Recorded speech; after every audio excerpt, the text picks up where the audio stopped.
El frío, aséptico y sumamente desolador ambiente de la Jefatura Central de Policía marcaba el tenso, oscuro y definitivo inicio de una colosal guerra judicial que estaba a punto de sacudir, fracturar y transformar para siempre los inestables cimientos del codiciado Valle Cañero de San Luis. La viuda Paloma Cruz, despojándose finalmente de su frívola e inquebrantable armadura de soberbia aristocrática que había portado con ciego orgullo durante oscuras décadas, cruzó el pesado umbral de cristal del recinto judicial acompañada por el leal y prudente abogado Sergio.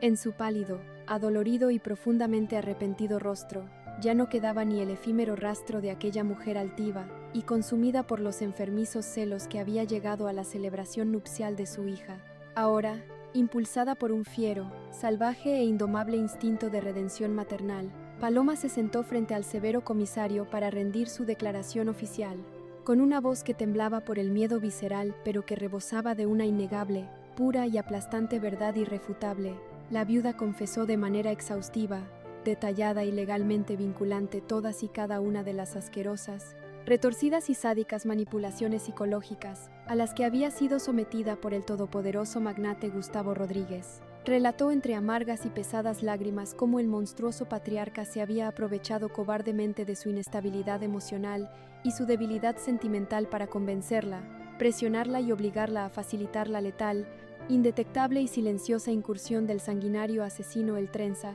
y sus despiadados mercenarios en las sagradas y pacíficas tierras de la histórica Hacienda Cruz. Al estampar su temblorosa firma en el documento acusatorio, Paloma supo con absoluta certeza que acababa de firmar su dolorosa e ineludible sentencia de muerte social y su condena a perder la libertad, pero la inmensa, dulce y purificadora paz espiritual que inundó su alma al saber que protegía el futuro de Bárbara valía infinitamente más que cualquier lujo terrenal o impunidad legal. Sin embargo, la espectacular, heroica y verdaderamente monumental caída de la máscara del dictador no tomaría por sorpresa al inmensamente astuto, calculador y maquiavélico Gustavo Rodríguez. Cuando la aterradora e incriminatoria noticia sobre la formal y devastadora acusación judicial de Paloma llegó a los receptivos y oscuros oídos del todopoderoso magnate, su reacción física y psicológica no fue en absoluto la de un hombre acorralado,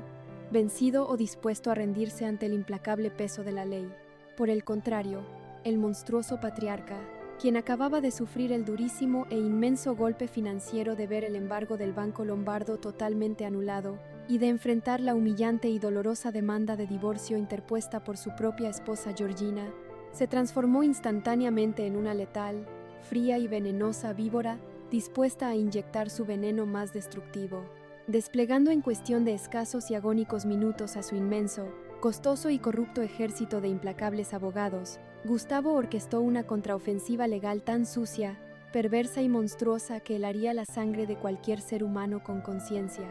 Utilizando su incalculable, infinito y oscuro poder de influencia sobre las más altas esferas del poder judicial y policial del Estado, el malvado hombre comenzó a fabricar meticulosa, fría y sádicamente una gigantesca montaña de evidencias falsas, testigos comprados y documentos alterados. Su maquiavélico, retorcido y cruel objetivo legal no era simplemente defenderse y negar los graves cargos en su contra, sino invertir de manera espectacular y destructiva los papeles de la historia, manipulando perversamente la cruda narrativa pública para pintar a la arrepentida Paloma no como una frágil víctima extorsionada, sino como la única, absoluta, desquiciada y total autora intelectual de la horrenda masacre en la boda.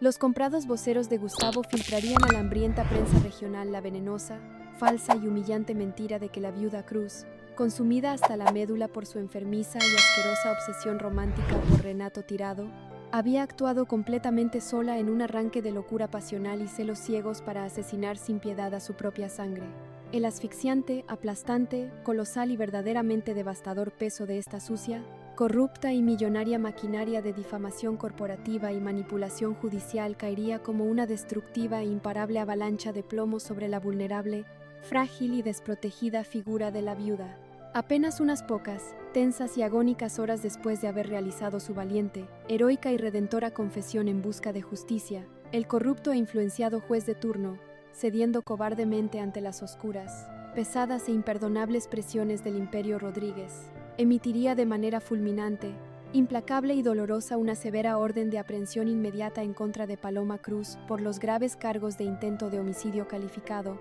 asociación delictuosa y terrorismo agravado. La dantesca, horripilante, inolvidable y profundamente desgarradora escena de la detención se desarrollaría a plena luz del día, bajo el brillante y ardiente sol del Valle Cañero, frente a las asombradas, morbosas y escandalizadas miradas de la alta sociedad y los curiosos aldeanos. Un convoy de patrullas policiales rodearía fuertemente a la mujer, y las frías, pesadas y humillantes esposas de metal se cerrarían con un seco y metálico clic alrededor de sus delgadas y temblorosas muñecas. A pesar de la inmensa, dolorosa y pública humillación de ser arrastrada hacia una sucia y oscura celda de la prisión estatal como una vulgar criminal, Paloma no derramaría ni una sola lágrima de miedo, ni suplicaría cobardemente por ningún tipo de ayuda. Caminaría hacia la patrulla policial con la cabeza en alto, la mirada serena y una dignidad inquebrantable, portando la inmensa cruz de su injusto encarcelamiento con la sublime, hermosa y silenciosa gracia de una verdadera mártir que sabe perfectamente, en lo íntimo de su corazón purificado, que el sagrado sacrificio de su propia libertad terrenal es el indispensable precio que debía pagar con sangre para asegurar la protección definitiva y la paz de su amada hija. La sorpresiva, dolorosa, atronadora y verdaderamente catastrófica noticia sobre el repentino y brutal arresto de Paloma llegaría a los amplios y silenciosos pasillos de la Sagrada Hacienda Cruz como un violento, colosal y destructivo terremoto emocional que sacudiría violentamente la compleja, herida y dura psicología de la joven patrona, Bárbara, quien apenas escasas, tensas y agónicas horas antes, había revelado a su íntima amiga María el inmenso, hermoso y sagrado secreto de su incipiente embarazo. Recibiría el duro golpe de la noticia mientras acariciaba instintiva y protectoramente su propio vientre maternal. En ese preciso, milagroso, celestial y profundamente trascendental milisegundo de pura conexión biológica y emocional, la gruesa e impenetrable muralla de hielo, resentimiento asfixiante y rencor acumulado que Bárbara había construido meticulosamente durante oscuras décadas alrededor de su desconfiado corazón se resquebrajó, colapsó y se hizo añicos de manera definitiva, total y absolutamente irreversible. Al sentir la diminuta, frágil y milagrosa chispa de vida latiendo en su propio interior, Bárbara comprendió con una claridad brutal, desgarradora y empática, el colosal y doloroso peso del sacrificio supremo que su madre acababa de realizar de forma heroica. Entendió que Paloma no estaba orquestando ningún teatro barato ni buscando atención, sino que se había arrojado voluntariamente a las feroces, oscuras y hambrientas fauces del lobo para evitar que la letal furia del magnate cayera sobre ella y sobre el inocente bebé que venía en camino. Las amargas, gruesas y calientes lágrimas de perdón incondicional, amor filial y genuina compasión brotarían incontrolablemente de los hermosos ojos de la joven matriarca, borrando para siempre y de raíz cualquier rastro de odio pasado, transformando su dolor en una fuerza fiera, indomable y purificadora. Completamente unida en alma, cuerpo y espíritu a su inquebrantable y valeroso esposo Renato Tirado, la fiera patrona Bárbara juraría solemnemente frente a Dios, ante su amada tierra y por la vida de su futuro heredero, que no descansaría ni un solo, efímero y mínimo segundo hasta desenmascarar, aniquilar y hundir en la más miserable ruina al despiadado monstruo de Gustavo Rodríguez, iniciando una guerra épica y frontal para limpiar el nombre de Paloma, rescatarla de su oscura prisión y restaurar la paz en San Luis.